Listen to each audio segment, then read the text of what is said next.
प्रिय विद्यार्थियों,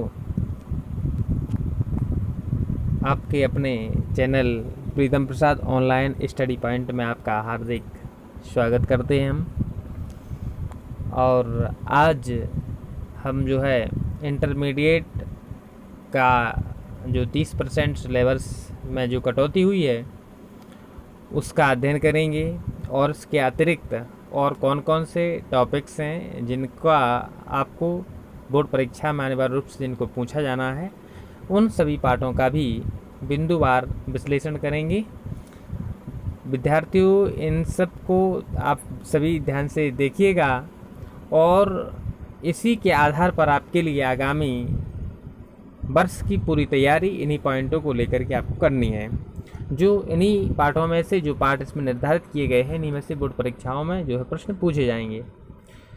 चलो छात्रों, आगे देखते हैं। इसमें देखिए जो काटे गए हैं, तो इसमें आप देखें गद्य हेतु निर्धारित पाठ्यवस्तु में, यानी कि आपकी जो पुस्तक है गद्य गरिमा, तो गद्य गरिमा के अंतर्गत जैनेन्द्र कुमार जी का भाग और पुरुषार्थ, इसको इसमें से डिलीट कर दिया गया है, हटा दिया गया है। जैनेन्द्र कुमार जी का भाग और पुरुषार्थ। दूसरा, कन्हैयालाल मिश्र प्रभाकर जी द्वारा लिखित रॉबर्ट नर्सिंग होम, इसको भी काट दिया गया है इससे। और अगला आपका इसका पाठ है निंदा रस, हरिशंकर परसाई, तो हरिशंकर परसाई द्वारा लिखित निंदा रस को भी इसे हटा दिया गया है। कथा साहित्य हेतु निर्धारित पाठ्यपुस्तक, अच्छा जो कथा साहित्य अर्थात जो कथा भारती थी उसके अंतर्गत इसमें जो कहानियाँ थी उन कहानियों में कौन कौन सी हटाई गई हैं, जरा इनको देखें। भीष्म साहनी जी द्वारा लिखित खून का रिश्ता, भीष्म साहनी द्वारा लिखित खून का रिश्ता, इसे हटाया गया है। और शिवानी द्वारा लिखित लाटी, इस कहानी को जो है यहाँ से हटा दिया गया है। काव्य के अंतर्गत आए, यानी काव्यांजलि, तो काव्यांजलि के अंतर्गत जगन्नाथ दास रत्नाकर जी द्वारा लिखित उधा प्रसंग एवं गंगा अवतरण, ये दोनों इनके टॉपिक हटा दिए गए हैं, उधा प्रसंग एवं गंगा अवतरण।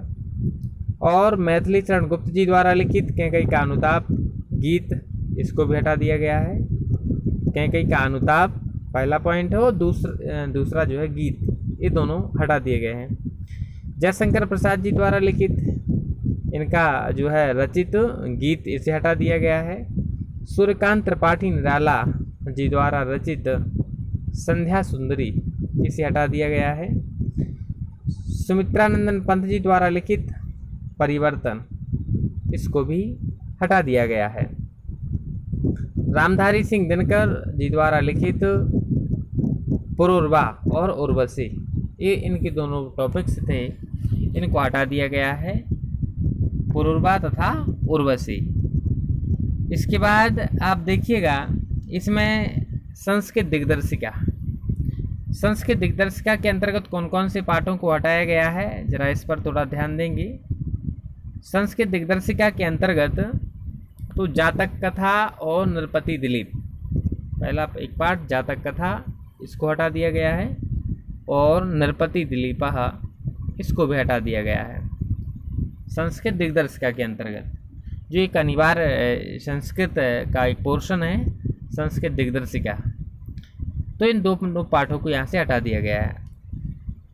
अच्छा, इसमें हटाने के बाद अब जो 70% का जो सिलेबस बचा है उसका भी विश्लेषण करेंगे। इसमें अब आपको क्या क्या किन किन चीज़ों का अध्ययन करना है, तो देखेंगे। इसमें हिंदी गद्य का विकास, गद्य की पाठ्यपुस्तक में दिए गए पाठों पर आधारित विभिन्न कालों में गद्य की भाषा संरचना, विधाओं में परिवर्तन, युग प्रवर्तक लेखकों का योगदान एवं प्रमुख रचनाएं। और ये जो है 5 नंबर में आना है, तो ये वस्तुनिष्ठ प्रश्न होते हैं और इसमें गद्य साहित्य का इतिहास जो है पूछा जाता है। तो ये आना है आपका इसमें। दूसरा काव्य साहित्य का इतिहास। तो काव्य साहित्य का विकास इसके अंतर्गत आधुनिक काल, भारतेंदु युग, द्विवेदी युग, छायावाद, प्रगतिवाद, प्रयोगवाद, नई कविता इत्यादि और इनकी काव्य प्रवृत्तियाँ यानी विशेषताएं, इन कालों की विशेषताएं इसमें पूछी जाती हैं तथा उनमें परिवर्तन, प्रतिनिधि कवि एवं उनकी प्रमुख कृतियाँ और वस्तुनिष्ठ प्रश्न, तो इसमें विशेषताएं भी पूछी जाती हैं और इससे संबंधित कुछ वस्तुनिष्ठ प्रश्न भी होते हैं और ये सभी एक एक नंबर के होते हैं। 5 प्रश्न होते हैं, 5 नंबर में आते हैं। इसके बाद फिर प्रश्न नंबर 3 होगा और प्रश्न नंबर 3 में आपके लिए जो है पॉइंट आना है, पाठ्यक्रम में निर्धारित गद्यांशों पर आधारित 5 प्रश्न। इसमें गद्यांश होगा और उस गद्यांश में आपको एक गद्यांश दिया होगा और उससे 5 प्रश्न होंगे, जो प्रत्येक प्रश्न जो है वो 2 नंबर का होता है। तो ये 10 नंबर इसके लिए निर्धारित किए गए हैं। प्रश्न नंबर 4 के अंतर्गत देखें, पाठ्यक्रम में निर्धारित पद्यांशों पर आधारित प्रश्न। प्रश्न नंबर 4 में आपकी वही फिर से जो है काव्यांजलि यहाँ पर आना है और काव्यांजलि के अंतर्गत इसमें 5 प्रश्न होंगे, जो सभी प्रश्न 2-2 नंबर के होंगे। कोई एक इसमें पद्यांश दिया होगा और उसी से संबंधित जो है इसमें 5 प्रश्न पूछे जाएंगे। तो इसके लिए भी 10 अंक निर्धारित किए गए हैं। प्रत्येक प्रश्न 2-2 अंक का होगा। इसके बाद प्रश्न नंबर 5 पर आए। प्रश्न नंबर 5 में देखें, संकलित गद्य के पाठों के लेखकों का साहित्यिक परिचय, जीवनी, कृतियाँ तथा भाषा शैली। शब्द सीमा अधिकतम 80 शब्द इसमें होना चाहिए।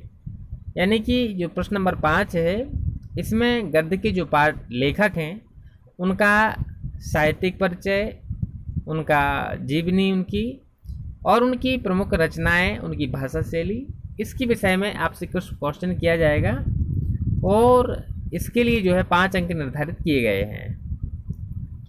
इसके बाद आप देखें प्रश्न नंबर 5 का खा, तो इसमें काव्य सौष्ठव, कवि परिचय, जीवनी, कृतियाँ, साहित्यिक विशेषताएं और इनकी भी शब्द सीमा 80 दी गई है। अर्थात 80 शब्दों के अंतर्गत आपके लिए काव्य के अंतर्गत जीवन परिचय आपको लिखना होगा। इसमें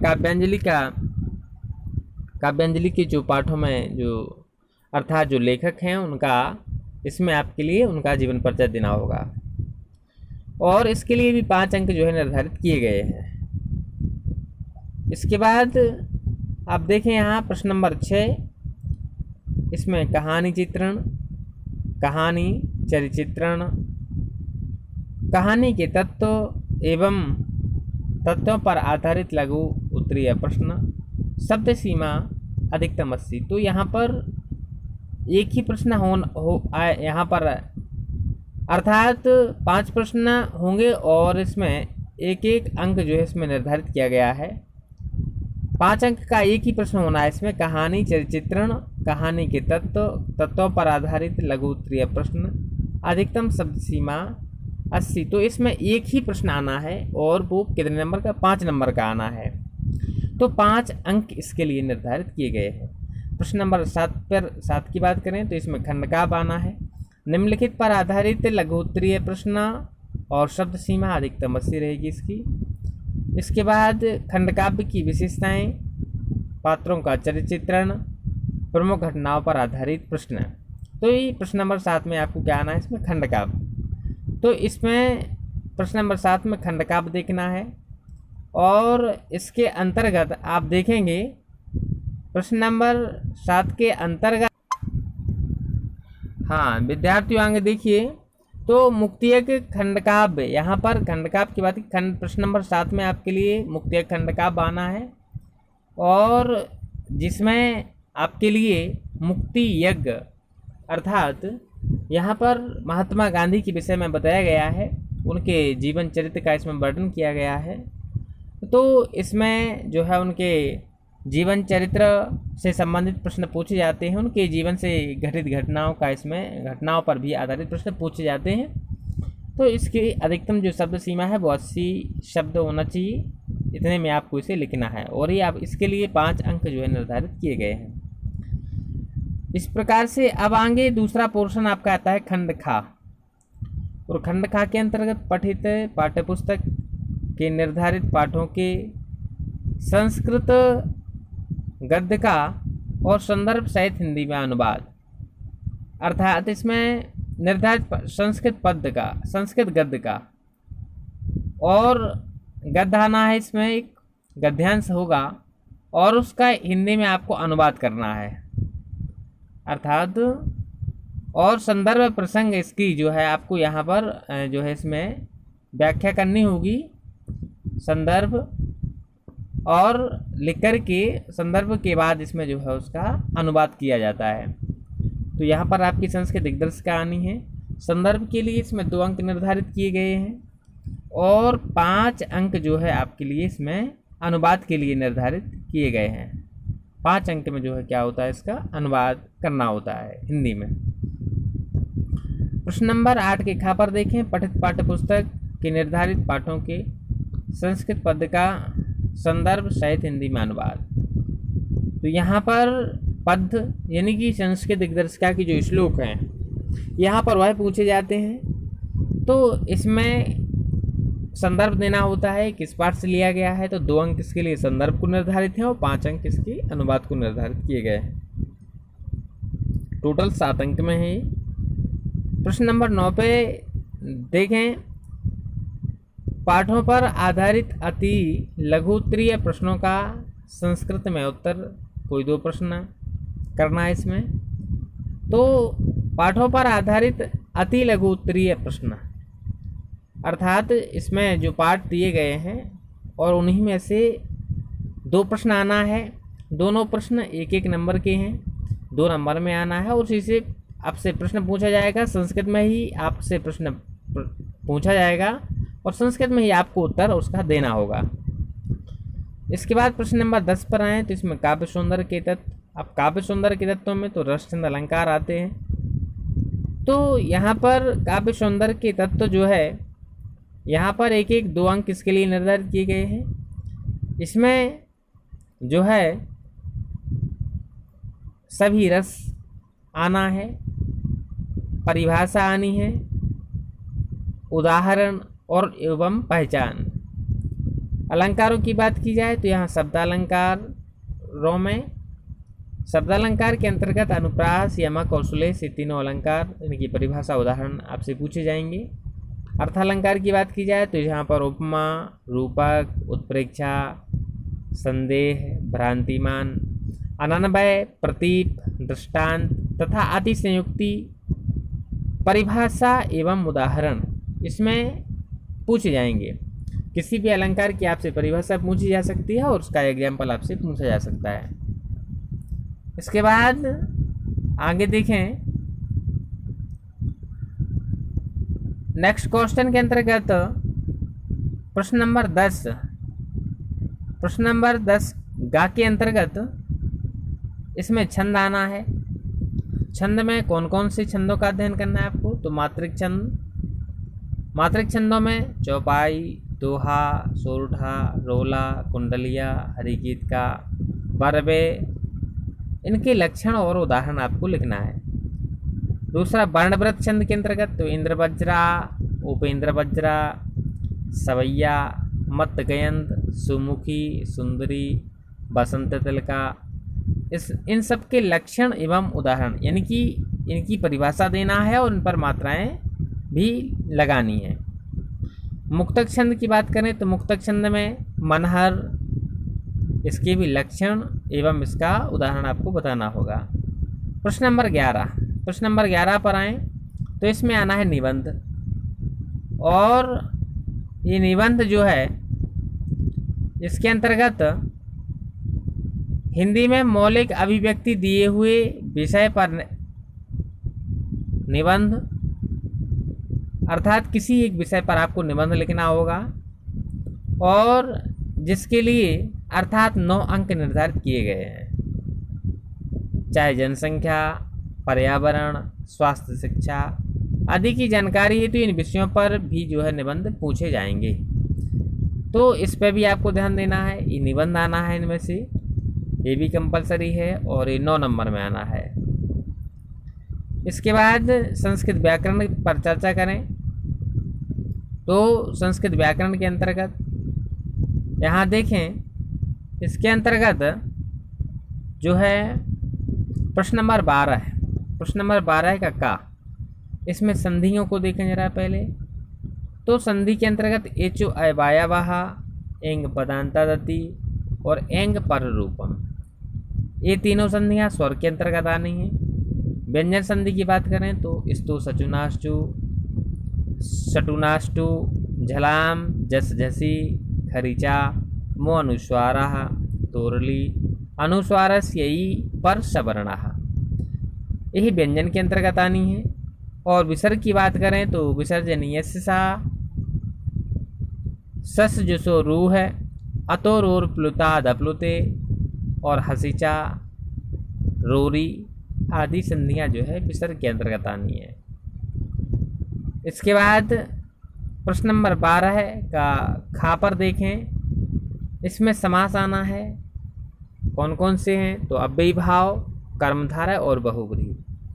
जो कि पहले 6 ही थे पर अभी कटौती के बाद जो है इसमें 3 समास शेष रहे हैं, अव्ययी भाव समास, कर्मधारय समास और बहुब्रीहि समास। इसके बाद प्रश्न नंबर 13 पर देखें तो इसमें जो है शब्द रूपों की चर्चा की जाए तो शब्द रूप में आत्मन, नामन, राजन, जगत और सरित आदि जो है ये कैसे, यही शब्द रूप हैं। आत्मा के तैयार करना है, नाम के करना है, राजन के, जगत के और सरित यानी नदी के। इसके बाद सर्वनाम की बात करें तो सर्वनामों में सर्व का करना है, इदम यह, इदम का करना है और यद माने जो, यद का करना है। तो सर्व का, इदम का और यद का ये सर्वनाम याद करना है। धातु रूप प्रश्न अर्थात 13 का खा देखें धातु रूपों में तो लट, धातु रूप में लट लकार, लोट लकार, विधिलिंग लकार, लंग लकार, लट लकार, ये 5 लकार आपको यहाँ पर कंठस्थ करना है। 5 लकारों में इनको याद करना है। कौन कौन सी धातु हैं? स्था यानी ठहरना, पा पिब यानी पीना, नी ले जाना, दा देना, किर करना, चुर चुराना आदि धातुओं को भी आपको कंप्लीट करना है। फिर इसके बाद गा नंबर पर देखें तो प्रत्यय आना है। प्रत में कृत प्रत्यय सबसे पहला, कृत के अंतर्गत कित प्रत्यय, कित्वा प्रत्यय, तव्यत प्रत्यय और अनियत प्रत्यय, इनको कंठस्थ करना है। कित प्रत्यय, कित, कित्वा और तव्यत और अनियत। तद्धित के अंतर्गत देखें तो त्वा, मतुप और बतुप, इनको तैयार करना है तीनों को, त्वा, मतुप और बतुप।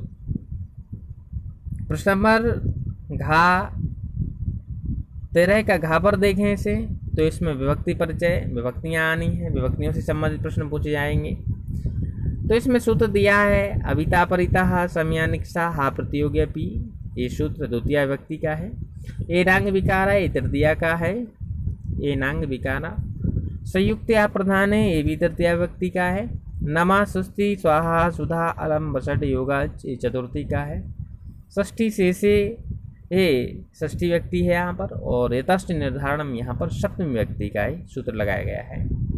इन सूत्रों को आपको कंठस्थ करना है और ये इनके लिए 2 अंक जो है निर्धारित किए गए हैं। इसके बाद प्रश्न नंबर 14 हिंदी काव्य, हिंदी वाक्यों का संस्कृत में अनुवाद 2 वाक्य आना है। कोई हिंदी के 2 वाक्य होंगे जिन्हें आपको संस्कृत में बनाना होगा और दोनों ही वाक्य 2-2 नंबर का होगा, यहाँ से 4 नंबर क्लियर होगा। अब देखिएगा सिलेबस अर्थात पाठ्य पुस्तकों से संबंधित उनके पाठों का अध्ययन, कौन कौन से पाठ हैं। तो गद्य के लिए निर्धारित पाठ्य वस्तु वासुदेव शरण अग्रवाल द्वारा लिखित राष्ट्र का स्वरूप, इसको अध्ययन करना है, पहला ही पाठ है आपका। डॉक्टर हजारी प्रसाद द्विवेदी द्वारा लिखित अशोक के फूल, इसको तैयार करना है। इसके बाद पंडित दीनदयाल उपाध्याय सिद्धांत और नीति के संपादित अंश, इसे तैयार करना है। प्रोफेसर जी सुंदर रेड्डी भाषा और आधुनिकता ये, और उसके बाद डॉक्टर एपीजे अब्दुल कलाम तेजस्वी मन के संपादित अंश, तेजस्वी मन के संपादित अंश, यानी कि ये 5 पाठ जो है आपको गद्य के अंतर्गत तैयार करना है। काव्य की चर्चा करें, काव्य हेतु निर्धारित पाठ्य वस्तु, तो भारतेंदु हरिश्चंद्र जी द्वारा लिखित प्रेम माधुरी और यमुना छवि, इसका अध्ययन करना है। जगन्नाथ दास रत्नाकर द्वारा लिखित गंगा अवतरण, इसका अध्ययन करना है। अयोध्या सिंह उपाध्याय हरिओत द्वारा रचित जो है पवन दूतिका, इसका अध्ययन करना है। जयशंकर प्रसाद द्वारा रचित श्रद्धा मनु, इसका भी अध्ययन करना है। सूर्यकांत त्रिपाठी निराला जी द्वारा लिखित बादल राग, इसका अध्ययन करना है। सुमित्रानंदन पंत द्वारा लिखित नौका विहार और बाबू के प्रति, इनका अध्ययन करना है। महादेवी वर्मा जी द्वारा लिखित गीत, इसका अध्ययन करना है। रामधारी सिंह दिनकर द्वारा रचित अभिनव मनुष्य, इसका अध्ययन करना है। सच्चिदानंद हीरानंद बादशाह नग्गे मैंने आहुति बनकर देखा और हिरोशिमा, इन दोनों टॉपिकों का इसके अंतर्गत अध्ययन करना है। विविधा के अंतर्गत नरेंद्र शर्मा द्वारा लिखित मधु की एक बूंद, इसका अध्ययन करना है। भवानी प्रसाद मिश्र द्वारा रचित बूंद टपकी एक नभ से, इसका अध्ययन करना है। गजानन माधव मुक्तिबोध मुझे कदम कदम पर, इसका अध्ययन करना है। गिरजा कुमार माथुर चित्रमय धरती, धर्मवीर भारती सांझ के बादल इत्यादि पाठों का काव्यांजलि के अंतर्गत जो है इन पाठों का अध्ययन करना है। कथा साहित्य के लिए हेतु निर्धारित पाठ्य वस्तु, तो कथा साहित्य में अर्थात फणीश्वर नाथ रेणु द्वारा लिखित पंचलाइट, इसका अध्ययन करना है। और अमरकांत द्वारा लिखित बहादुर, इसका अध्ययन करना है। शिव प्रसाद सिंह द्वारा लिखित कर्मनाशा की हार, इसका भी आपको अध्ययन करना है। कर्मनाशा की हार किसके द्वारा? शिव प्रसाद सिंह द्वारा लिखित। इसके बाद जो है खंडकाव्य की चर्चा की जाए तो खंडकाव्य के अंतर्गत मुक्तिया के खंडकाव्य का आपको अध्ययन करना है। पहला ही आपका है, चूँकि खंडकाव्य बटे हुए होते हैं तो अपने ललितपुर डिस्ट्रिक्ट के लिए इंटरमीडिएट में मुक्तिया के खंडकाव्य निर्धारित किया गया है और इसके लेखक श्री सुमित्रानंदन पंत जी हैं और ये हमारे ललितपुर डिस्ट्रिक्ट के लिए जो है दिया गया है। तो हमें मुक्तिया खंडकाव्य में महात्मा गांधी का जीवन चरित्र से संबंधित बहुत अच्छी तरीके से अध्ययन करना है और यही परीक्षाओं में पूछा जाता है। इसके बाद आगे बढ़ते हैं। नेक्स्ट पॉइंट आता है आपका खंड खा के अंतर्गत, इसमें अब आता है संस्कृत दिग्दर्शिका। तो संस्कृत दिग्दर्शिका के कुछ महत्वपूर्ण पाठ जिनका आपको अध्ययन करना है। इसमें देखें भोजस्य उदाहरण, संस्कृत दिग्दर्शिका के जो महत्वपूर्ण पाठ हैं जिनमें पहला पाठ है भोजस्य उदाहरण, अर्थात राजा भोज की उदारता, अर्थात भोजस्य उदार्यम, इसका आप अध्ययन करेंगे भोजस्य उदार्यम। इसके बाद दूसरा पाठ आपका यहाँ, दूसरा पाठ इसके अंतर्गत रहेगा संस्कृत भाषायाः महत्वम, संस्कृत भाषायाः महत्वम। दूसरा पाठ कौन सा है? संस्कृत भाषायाः महत्वम, यानी संस्कृत भाषा का महत्व। तीसरा पाठ है आत्मज्ञः एव सर्वज्ञः, यानी आत्मा को जानने वाला ही सर्वज्ञ होता है। चतुर्थ पाठ ऋतु वर्णनम, इसमें ऋतुओं का वर्णन किया गया है। इसके बाद नेक्स्ट पार्ट है महर्षि दयानंदः, महर्षि दयानंद, तो इसमें महर्षि दयानंद के विषय में वर्णन किया गया है।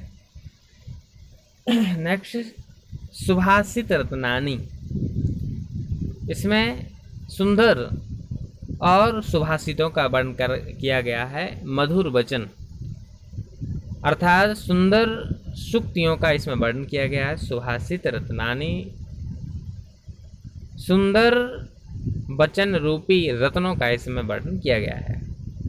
महामना मालवीय, इसमें महामना पंडित मदन मोहन मालवीय जी का वर्णन किया गया है। पंचशील सिद्धांता, इसमें 5 शील यानी ब्रह्मता के 5 सिद्धांतों का इसमें वर्णन किया गया है।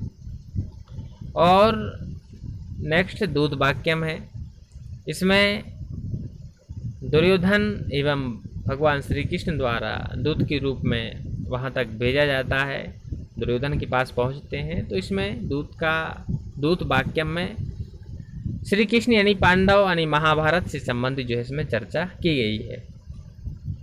और परिशिष्ट व्याकरण के अंतर्गत इसमें शब्द रूप एवं धातु रूप इन सब का अध्ययन जो है किया जाएगा।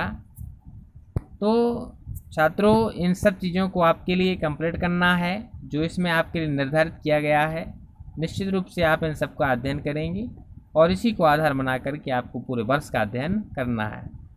ठीक है, आगे अब निश्चित रूप से और एक एक करके एक पॉइंट को आपके सामने रखा जाएगा और हर एक चीज़ की जो है संदर्भ प्रसंग व्याख्या के साथ अर्थों के सहित आपके समक्ष संपूर्ण इंटरमीडिएट की हिंदी से संबंधित समस्त हिंदी के पाठों को जो है आपके सामने रखा जाएगा। ठीक है विद्यार्थियों, धन्यवाद।